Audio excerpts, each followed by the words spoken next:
My biggest wish is about to come true. Do you want to know what it is? 2020 is almost over. Yes!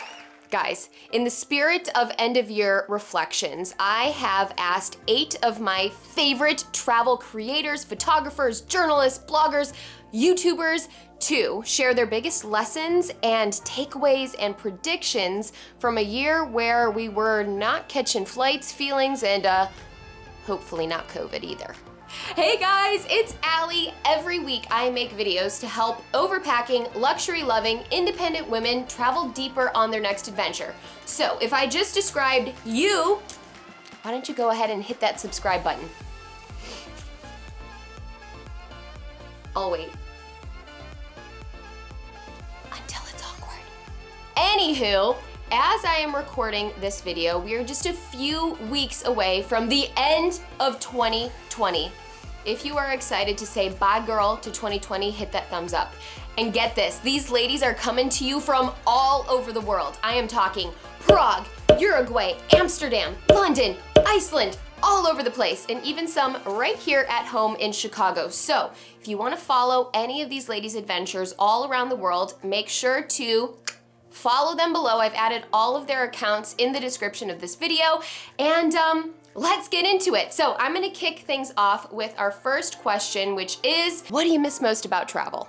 The thing I miss the most about travel is definitely swimming in the sea and being on the beach. Now, we have a few nice beaches here in the UK, but the weather isn't that great here all of the time, so I definitely miss hopping on a flight and just being on the beach and enjoying the sun. I used to work in tourism. I live in Iceland and I used to be a glacier guide, and I lost my job because of COVID, so there's no more tourists, so I miss having the tourists in Iceland and guiding them and having a job. I miss the accents and I miss the people. Truly, that's what I miss. I miss being able to meet new people on my journeys. I miss showing up to a foreign airport and everything being in a different language, and the challenge of finding your first taxi and like figuring out how to get to your first hostel, and then sitting in the taxi cab and just like peering out the window, and just that feeling of like, I did it. I miss being able to go anywhere that I want on a whim. Skyscanner's everywhere feature used to be my best friend.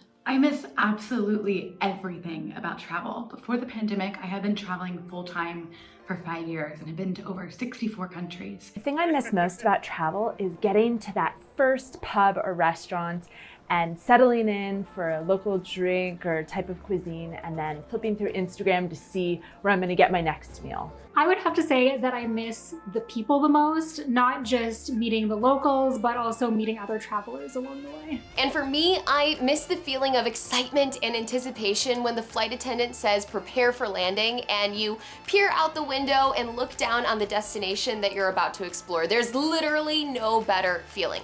Question number 2. How have you been able to keep your love for travel alive in 2020? I've been keeping my love for travel alive by living in one of the most beautiful cities in the world. I mean, there's always something new to discover in Prague, and everything's at my fingertips.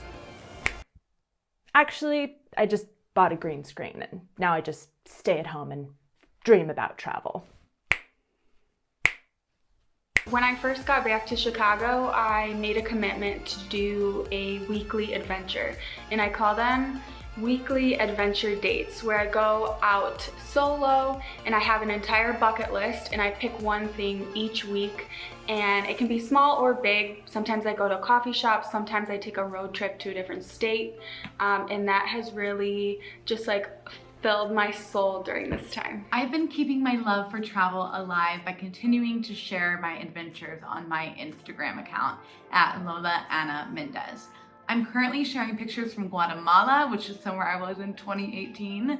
I'm kind of notorious for backposting. In 2020, I've actually been doing a ton of awesome like staycation activities and just doing everything that I can to bring my favorite parts of traveling on the road home to where I live.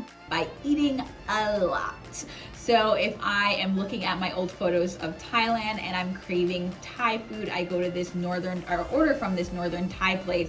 I've been like Googling around great places, and I'm from New York City, so it's an easy place to do this. One way I've been able to keep my love for travel alive this year has been through my travel community, Girls That Wonder, where I share stories and tips and other photos from other women travelers who are also missing travel so much this year. I've been traveling the world one glass of wine at a time. This probably should have been full when I was recording this, but nevertheless, I've been having so much fun trying wines from different regions around the world, tasting new varietals, and slowly watching my cork collection grow. 3. What's the biggest travel lesson you learned in 2020?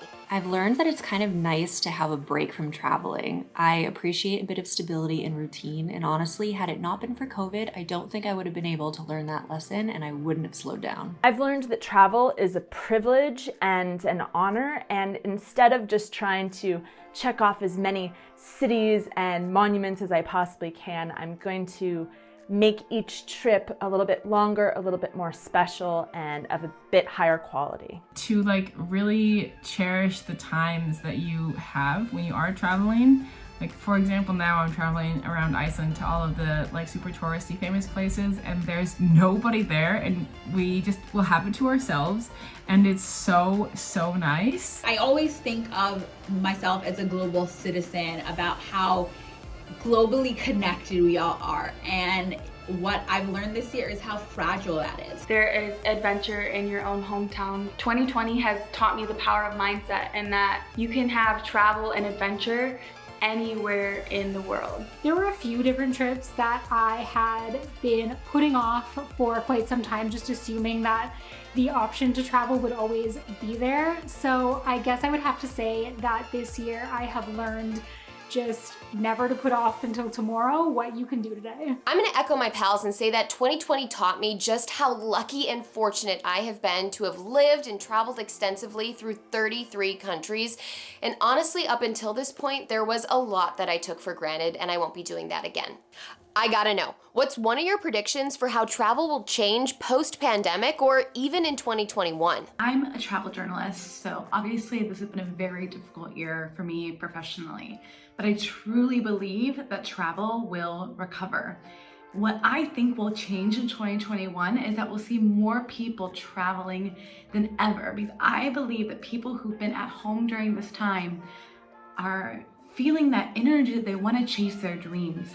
So the places that they've always wanted to go but haven't booked that flight, haven't taken the time off work, I think they'll be more eager than ever to get out and explore the world. I hope that people will start to look at those places, whether it's traveling locally or if they're going to Italy, that they're not just going to Rome and Florence, they're visiting all of these other really beautiful cities that the country has to offer, just for the sake of crowds. I think that smaller group private travel with like a local guide will be more prevalent, or more wanted at least, by people who travel to big touristy places. Local tourism and local travel will still be a big thing, because more people than we think will be scared to get on flights, and also not many people will be bothered to go through all of the added procedures that might be in place. So I can expect that more people will be staying closer to home than they might usually. I think after COVID, people will want to travel longer to their dream destinations, and instead of just visiting for a week,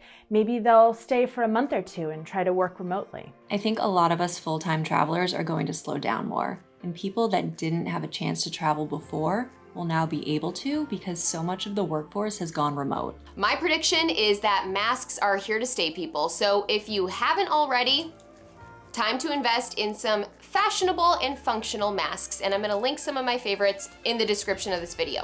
Question number 5. Where's the first place you're traveling in 2021? The first place I'm going to travel to in 2021 is literally anywhere that will take me that has some sunshine. I, in March, was meant to go to Ecuador, to the Galapagos and the Amazon, and meet with indigenous people, and then I was meant to go to Puerto Rico to learn about sustainable tourism on the island.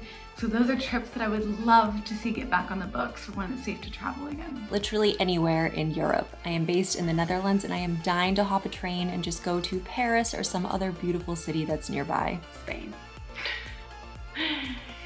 I am taking a one-way flight as soon as possible. Definitely Morocco or Thailand or Bali.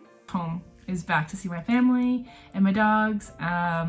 Yeah, I really miss them. I am gonna be wildly optimistic here and say Kenya, Morocco, or Singapore. I have been dying to get back to Africa and go on safari, and I was supposed to be in Singapore this year, but we all know how that story ends. So fingers crossed, but honestly, at the end of the day, I will go anywhere that will accept an American. And for those of you who traveled this year, what's your biggest tip for traveling safely during the pandemic? Number one tip for travel during COVID is just going to be that like masks aren't going anywhere. So if you have the funds, now is the time, if you haven't already, to invest in a mask that's not only functional but also comfortable. Maybe it's time to try a new activity, like do car camping or camper vanning or like regular camping. Just like, it's time to get out of your elements. Do your research. Things aren't the same as they used to be. It's a little bit harder to do things on a whim, so make sure you're checking your government's travel regulations and advice, and just keeping up to date with things like what are hotels doing, what are the restaurants doing in the places that you want to visit, because then you won't be hit with any nasty surprises. If and when possible, take trains at off-peak times instead of flying, and make sure that you are crystal clear on cancellation policies. My biggest tip, wear a mask. Travel for long lengths of time. Slow travel, something that I'm all about. Travel safely is traveling slow. My tip is to anticipate changes and things to probably go wrong. Traveling right now requires a certain level of flexibility and a go with the flow kind of mentality. And whether your destination requires it or not, please, please take a COVID test before you go and once you return. Thanks for watching this video. I hope that it gave you some inspiration or ideas on where to travel in 2021, plus some useful tips on how to travel safely right now. Now, massive thank you to all of the girls who took the time to record their answers, and I know that you are gonna wanna follow them, so I've included all of their social handles in the description of this video. One last thing, make sure if you haven't already, you're subscribed to my channel, and maybe check out some of my other COVID-19 travel tip videos if you are considering planning a trip and want to do so safely. But until next time, I'm gonna say it, it's almost New Year's Eve. Happy New Year's Eve. Let's make 2021 significantly better than 2020 was. Bye! Kind of a look at, what am I saying? What is...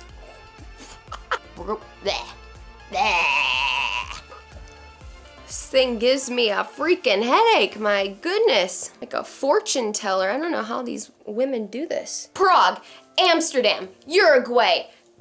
Yeah, what's the other country that people are coming from? Right here. Do we get it? Am I done?